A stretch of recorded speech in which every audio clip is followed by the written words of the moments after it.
The Golden Hoard. I sat on my bed surrounded by books. I stacked them by size, then stacked them alphabetically, then stacked them by books I read and books I hadn't read. I loved the weight of them, the feel of them, especially the hardback books with the clear plastic coating that crinkled and crackled as you opened the book. Some of them were old, older than even I was. Some of them were brand new, and all of them had been banned.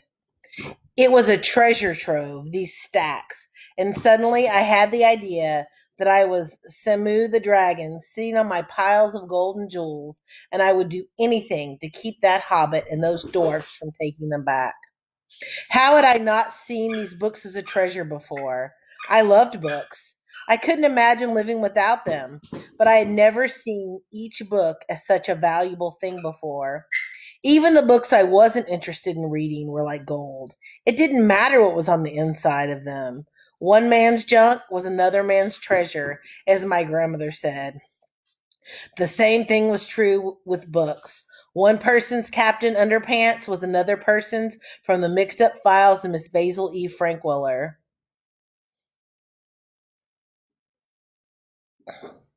I didn't have time to sit around thinking about it for too long though. The house was quiet, beautifully, unbelievably quiet, but it wouldn't last.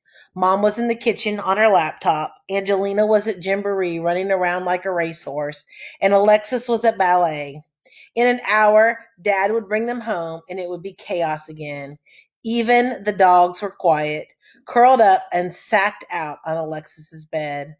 For the next few minutes, my world was all mine, and I had work to do. Work I didn't want anyone else to see me doing. Some of the books were new enough that they needed card slots pasted to the back. Some of them already had envelopes, and all I had to do was take out the old Shelbourne Elementary Library due date card and replace it with one of mine. The old cards were fun to look at. I loved the typewriter font at the top, listing the title and the author, and the long list of scribbled signatures with red due dates stamped beside them. Sometimes you'd see the same name over and over again. I imagine what the card from the mixed up files of Miss Basil E. Frankwaller would look like if they had still checked books out like this today. My name would be in every slot and onto the back by now. One girl had checked out Harriet the Spy 3 times. I saw her name again on the Matilda card. If I had gone to Shelbourne Elementary in 1985, she and I might have been friends.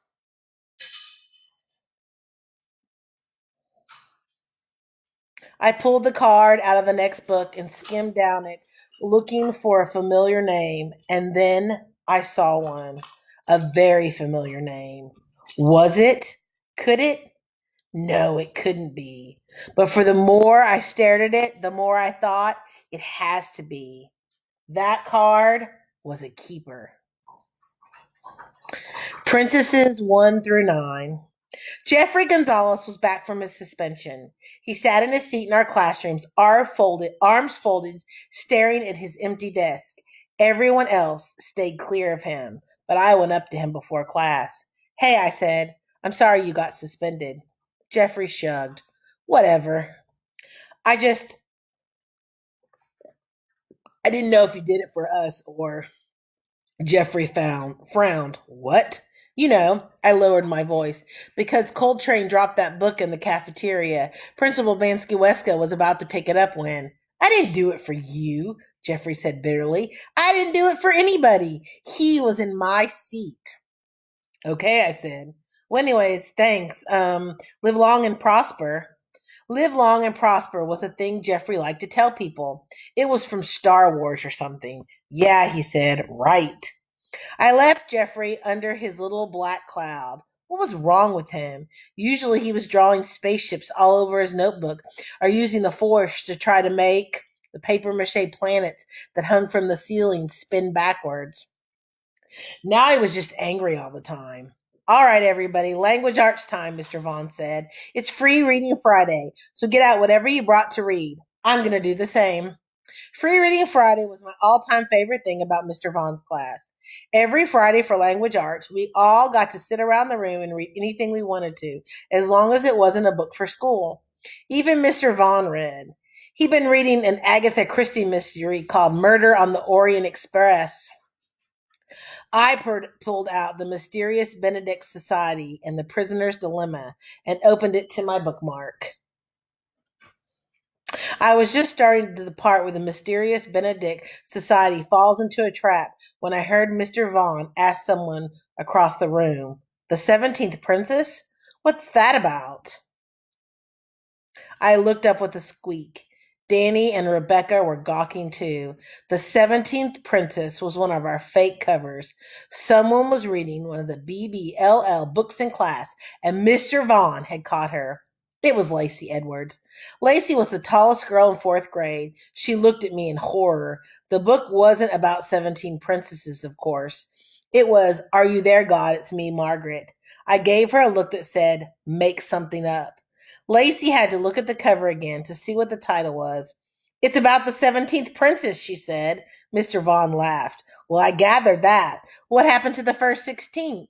"Well, the first one fell into a pot of boiling oil," Lacey said. "Ouch," Mr. Vaughn said. "The second one ate a poisoned apple." "Always a classic," said Mr. Vaughn. "The third one got sat on by a giant." Some of the kids around Lacey laughed. People were starting to pay attention to her. The first one turned into a werewolf. The fifth one was eaten by a giant shark. The sixth one choked on her own snot. "Ooh," the class said, half laughing and half gagging. I sucked on a braid. Why in the world did we have to make it 17 princesses? "The seventh princess got kicked in the face with a soccer ball," Lacey said. She was really getting into it now. "The eighth princess, she stuck her tongue in an electric socket." The other kids cheered for that one. Mr. Vaughn looked around, amused and concerned at the same time.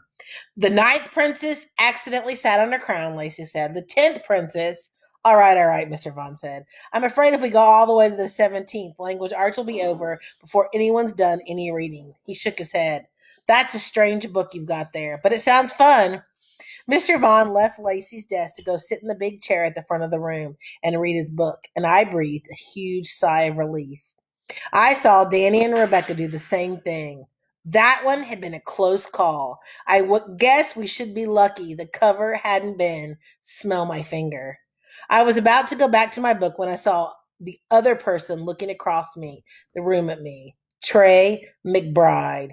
He glanced over at Lacey, then back at me, and then disappeared behind an Amlet graphic novel.